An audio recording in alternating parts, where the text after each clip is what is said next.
नमस्कार दोस्तों, ethics marks maximiser की सीरीज में आपका स्वागत है, जिसमें हम डिस्कस करते हैं आपके एथिक्स के सिलेबस के कुछ keywords, definitions, multi dimensional examples और बहुत कुछ जिनसे आप वो वैल्यू एडिशन कर सकते हैं अपने आंसर्स में, so that you can get toppers like marks in the final examination. तो आज का कीवर्ड है दोस्तों आपके सिलेबस से करेज of conviction.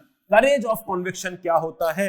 Courage of conviction होता है जिस चीज में आप बिलीव करते हैं, जो भी वैल्यू में, जो भी आइडियाज में, जो भी प्रिंसिपल्स में आप बिलीव करते हैं, उन पे आप अडिग होके चलें। आप चिंता ना करें कि कोई आपकी बात क्या समझ रहा है, आप चिंता ना करें कि किस क्या क्रिटिसिज्म आपको फेस करनी पड़ रही है।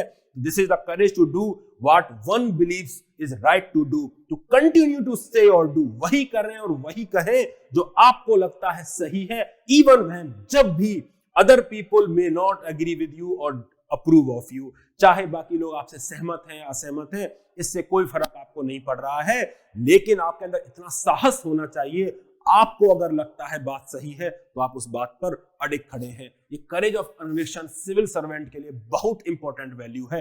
आइए देखते हैं क्यों है ये इंपॉर्टेंट और क्या इसके मल्टी डायमेंशनल एग्जांपल्स हो सकते हैं। अगर हम हिस्ट्री की बात करें तो गांधी जी से बड़ा एग्जांपल क्या होगा दोस्तों? चौरी चौरा की बात हम सबको पता है। जब चौरी चौरा में वायलेंट एक्शन हो गए थे तब क्या हुआ था? तब गांधी जी ने उस मूवमेंट को विड्रॉ कर लिया था। क्यों विड्रॉ कर लिया था? Because he believed in the non violent character of mass mobilization. उनको यकीन था कि अगर हम वायलेंट करेंगे तो कॉलोनियल जो रिजीम है वो हमें सप्रेस कर देगा, वो हमें जल्दी से ऐसे हथकंडे अपनाएगा और हमारा जो पार्टिसिपेशन है, जो मूवमेंट है, वो मास बेस नहीं हो पाएगा, बहुत सारी जनता उसमें नहीं आ पाएगी। दोस्तों, जब उन्होंने डिसीजन लिया, बहुत सारे जो यंग क्रांतिकारी थे वो उनसे खफा हो गए थे, बहुत सारे पॉलिटिकल लीडर्स उनसे खफा हो गए थे, क्योंकि उनको लगता था कि भैया अब तो आजादी बहुत पास है, अब तो हम आजाद होने ही वाले हैं, गांधी जी विड्रॉ क्यों कर रहे हैं। लेकिन आज भी हम जानते हैं कि नॉन वायलेंट जो मेथड्स हैं उनका इंपॉर्टेंस क्या है। तो Gandhi ji showed courage of conviction in following what he believed was right thing to do. Similarly, आप स्पोर्ट्स की बात करें तो महेंद्र सिंह धोनी को कौन नहीं जानता। 2011 वर्ल्ड कप इन्होंने हमारी कंट्री को जिताया है। 2011 वर्ल्ड कप से भी पहले एक कहानी है। ये कहानी इनकी जो मूवी है, जो इनकी बायोपिक है, उस पर भी बताई गई है। और उस कहानी में क्या है? उस कहानी में ये है कि 2008 और 9 की दरमियान की बातें हैं, जब इंडियन टीम में ये स्टारवार्ट्स प्ले किया करते थे ओडीआई टीम में, Rahul Dravid, Sourav Ganguly, VVS Laxman. But MS Dhoni को ये लगता था कि ये जो कितने भी बड़े नाम हैं, कितने भी बड़े स्टारवार्ट्स हैं, ये ओडीआई में उतने सक्सेसफुल अब नहीं है, because they are slower fielders. ये स्लो फील्डर्स हैं। दोस्तों, ये बहुत बड़ा कॉल था, ये बहुत बड़ा डिसीजन था। ऐसा देश जिसमें हीरो वर्शिप होती है, ऐसा देश जिसमें इनके फैंस बहुत सारे हैं, उसमें आप ये डिसीजन लें कि मैं ओडीआई टीम में इनको अब नहीं खिलाऊंगा। दोस्तों, बहुत जिम्मेदारी चाहिए होती है, करेज ऑफ कन्विक्शन चाहिए होता है, क्योंकि अगर आप फेल हुए तो आपको बहुत ज्यादा क्रिटिसिज्म भी झेलनी पड़ेगी। तो इन्होंने अपने गट्स की बात सुनी, इन्होंने अपने जो इनको सही लगता था इन्होंने वो किया, और ultimately he won us 2011 world cup. ये बात होती है लीडर्स की जो करेज ऑफ कन्विक्शंस दिखाते हैं। अगर हम एडमिनिस्ट्रेशन की गवर्नेंस की बात करें तो टीएन सेशन साहब को कौन नहीं जानता। अभी अभी सुप्रीम कोर्ट ने कमेंट भी किया है कि we can divide the history of election commission in pre TN Seshan and post TN Seshan phase. दोस्तों, कितना बड़ा कंट्रीब्यूशन रहा है टीएन सेशन साहब का कि आप सुप्रीम कोर्ट का ऐसा कमेंट हमको आज सुनने को मिलता है। इन्होंने क्या कहा था, इन्होंने क्या किया था, जिससे हम करेज ऑफ कन्विक्शन हमको पता चलता है। दोस्तों, he was behind the electoral photo identity card. जो वोटर आईडी कार्ड आप देखते हैं जिसमें हमारी फोटो लगी होती है, वो इन्हीं का इनिशिएटिव था, क्योंकि ये मानते थे कि बोगस वोट्स को कम करना डेमोक्रेसी के लिए बहुत जरूरी है। लेकिन ये इतना आसान नहीं था, क्योंकि almost all political parties opposed him. बहुत सारी पॉलिटिकल पार्टीज ने इनका विरोध किया और बोला ये हम नहीं करने देंगे, ये तो सही चीज नहीं है, ये तो in fact waste of public money है जो आप करने जा रहे हैं। बट ये अपनी बात पे अड़िग रहे। इन्होंने एक डेडलाइन भी दे दी थी कि तब तक अगर आपने नहीं किया तो मैं इलेक्शन नहीं करवाऊंगा। ऐसा इन्होंने किया भी था। अल्टीमेटली सुप्रीम कोर्ट ने स्टेप इन करना पड़ा और electoral photo identity card became reality. दोस्तों, ये क्या सिखाता है?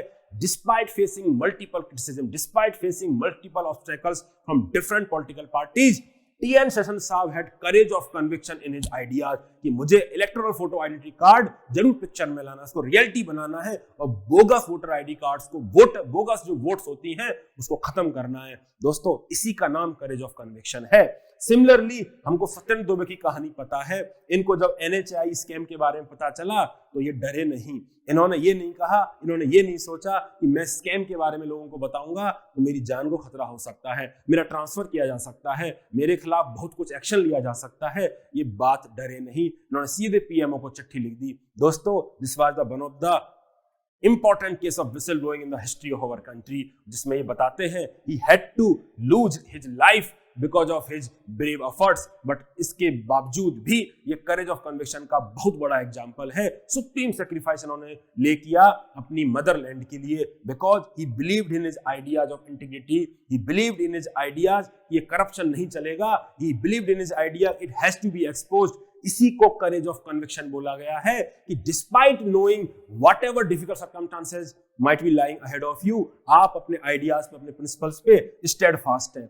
दोस्तों, अगर मैं रिलेवेंस की बात करूं कि सिविल सर्विसेज में ही क्यों इतना रिलेवेंट हो जाता है करेज ऑफ कन्विक्शन, सबसे इंपॉर्टेंट बात है कि you will be facing lot of ethical dilemmas. कभी भी ब्लैक एंड व्हाइट में पिक्चर आपके सामने नहीं होगी। कई बार दो लॉज आपस में कॉन्फ्लिक्ट कर रहे होंगे, दो ड्यूटी आपकी कॉन्फ्लिक्ट कर रही होंगी। आपकी केस स्टडी में तो आपने देखा ही होगा एथिक्स के पेपर में कितने ज्यादा डिलेमाज आपको सहन करने पड़ते हैं। कई बार रूल्स को फॉलो करूं कि हायरार्की को फॉलो करूं, अपने आत्मा की बात सुनूं, कॉन्स्टिट्यूशन की बात सुनूं, मैं किसकी बात सुनूं, ऐसे बहुत से सर्कमस्टांसेस आपके सिविल सर्विसेज के जीवन में आते हैं। उन सारे केसेस में आप जो भी डिसीजन लें, you should take that decision with lot of conviction. इसीलिए करेज ऑफ कन्विक्शन का जरूरत है, साहस का जरूरत है, because you need to abide by those decision, क्योंकि वो आपके डिसीजंस हैं, आपकी लीडरशिप पोजीशन है, जैसा TN सेशन साहब ने किया। Similarly difficulty of being good, अगर आप बहुत ईमानदार ब्यूरोक्रेट हैं तो कई बार आपको परेशानियों का सामना भी करना पड़ता है। आपको मल्टीपल टाइम ट्रांसफर भी किया जाएगा, पनिशमेंट पोस्टिंग्स भी आपको दी जाएंगी, और हो सकता है आपको जान भी गंवानी पड़ जाए, कि परिवार पे भी अटैक हो जाए। दोस्तों, ये बहुत डिफिकल्ट टाइम्स होता है किसी भी ब्यूरोक्रेट के लिए, लेकिन यही टाइम आपके व्यक्तित्व को टेस्ट करता है, यही टाइम आपके पर्सनैलिटी को टेस्ट करता है, यही टाइम आपके साहस को टेस्ट करता है कि कितना करेज ऑफ कन्विक्शन आप में है। तो करेज ऑफ कन्विक्शन उस समय बहुत जरूरी है कि मैंने जो डिसीजन लिया है वो मेरे कन्विक्शन से लिया है, मेरे कंसाइन से लिया है। I can sleep over this, मेरे डिसीजन जो मैंने लिया है मैं पीसफुली सो सकता हूं इस डिसीजन को लेने के बाद। तो करेज ऑफ कन्विक्शन बहुत जरूरी है, क्योंकि कई बार आपको डिफिकल्ट सर्कमस्टांसेस झेलने पड़ जाते हैं, नहीं तो आप गिव अप कर जाओगे अगर आप में करेज ऑफ कन्विक्शन नहीं रहा। सिमिलरली डिस्क्रिशन, कोई भी लॉ आपको इंप्लीमेंट करना हो, कोई भी कोड ऑफ कंडक्ट आपको इंप्लीमेंट करना हो, जैसा कि हम जानते हैं बहुत ज्यादा डिस्क्रिशन ब्यूरोक्रेट के पास होता है। क्या रीजनेबल रेस्ट्रिक्शंस रहने वाली हैं फंडामेंटल राइट्स में, किन पे हमको सेडिशन चार्जेस लगाने हैं या नहीं लगाने हैं, पॉलिटिकल एग्जीक्यूटिव ऊपर से कुछ ऑर्डर दे रहे हैं। दोस्तों, वो सारे डिस्क्रिशन का इस्तेमाल आपको करेज ऑफ कन्विक्शन से करना चाहिए, अपने साहस से करना चाहिए। जो भी आप डिसीजन लें, आपको उस डिसीजन पे खड़ा रहना है, क्योंकि वो जिम्मेदारी तो आपकी है, आप ही के उस ऑर्डर पे साइन होने वाले हैं, उस फाइल पे आप ही के साइन होने वाले हैं, तो अल्टीमेटली लॉ भी कल आप ही को पकड़ेगा। दोस्तों, इसीलिए करेज ऑफ कन्विक्शन बहुत जरूरी है। जो भी डिसीजन आप ले, आप उस पर चल पाए, आपके पैर डगमगाए नहीं, और आप संकल्पित होकर वो डिसीजन करें, so that you can serve the motherland with utmost integrity. You can also join my channel, that is Piyush Kumar _UPSC. Just type Piyush UPSC in the Telegram search feed and you will find this channel. इसमें UPSC के बारे में, motivation के बारे में, discipline के बारे में I keep on posting. You can also join the IAS Hub Telegram channel, in which lots of content regarding current affairs, कि हमको कौन से आर्टिकल्स पढ़ने चाहिए द हिंदू में, इंडियन एक्सप्रेस में हमको कौन से आर्टिकल पढ़ने चाहिए, ये डेली पोस्ट किया जाता है। दोस्तों, please type the IAS of the Telegram search field and you will find this channel. I hope, thank you so much for listening to this video. I hope आपको importance समझ में आई होगी करेज of conviction की, और आपके अंदर भी करेज of conviction होगा, क्योंकि आप भी फ्यूचर सिविल सर्वेंट बनने जा रहे हैं। आप भी अभी राइटिंग प्रैक्टिस कर रहे हैं, आप भी अब जिस डगर पर निकल चुके हैं, जिस पाथ पर निकल चुके हैं सिविल सर्वेंट बनने की, वो भी कम चैलेंजिंग नहीं होने वाली है। आपको भी काफी सारी क्रिटिसिज्म झेलने को मिल सकती है, काफी सारे चैलेंजेस का सामना करना पड़ सकता है, बट घबराइएगा मत दोस्तों। You must have that courage of conviction, जो ठाना है वो तो मैं करके दिखाऊंगा। आई होप आप ये अपने आंसर्स में यूज करें and you will get lot better marks. Thank you so much दोस्तों, मिलते हैं जल्दी दूसरे वीडियो में। Bye bye.